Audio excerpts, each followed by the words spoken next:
MRI இன்றைக்கி ஒரு காமனான இன்வெஸ்டிகேஷன் ப்ரொசீஜராக மாறிடுச்சு.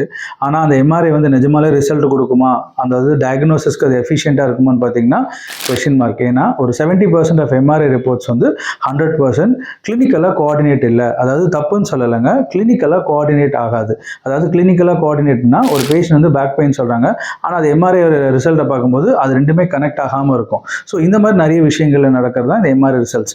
ஏன்னா நம்ம கிளினிக்கலாக நீங்கள் டெஸ்ட் எடுக்கும்போது பேஷண்ட் வந்து சொல்லணும். நம்ம வந்து ஒரு கிளினிக்கல் டெஸ்ட் பண்ணி எடுக்கும்போது பேஷண்ட் சொல்லி எனக்கு இங்கே வலிக்குது, இந்த அசைவு பண்ணால் இந்த வலி இருக்குது, இந்த மூமெண்ட் பண்ணால் எனக்கு வலி இருக்குது, இந்த நரம்பில் இழுக்குது, இந்த சதையில் இழுக்குதுன்னு சொல்கிறத வச்சு டாக்டர் வந்து ஓகே இந்த மசில் அஃபெக்டாக இருக்குது, இந்த நர்வ் அஃபெக்டாக அது ஜட்ஜ்மெண்ட்டில் கொண்டு வந்துட்டே வருவாங்க. அப்படி தான் ஒரு டயக்னோசிஸ்க்கு பேப்பர் டவுன் பண்ணி கொண்டு போவாங்க.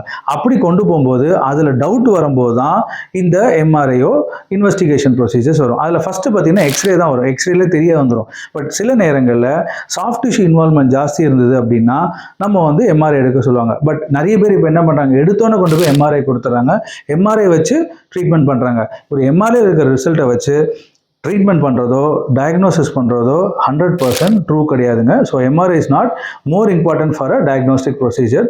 ஸோ யாராவது ரொம்ப க்ரேஸியாக எம்ஆர்ஐ எடுக்கிறேன், நான் ட்ரீட்மெண்ட் பார்க்க முன்னாடி எம்ஆர்ஐ எடுக்க போகிறேன்னா அவங்களுக்கு இந்த பதிவை ஷேர் பண்ணுங்கள். அது அவங்களுக்கு யூஸ்ஃபுல்லாகவும் இருக்கும். தேங்க்யூ.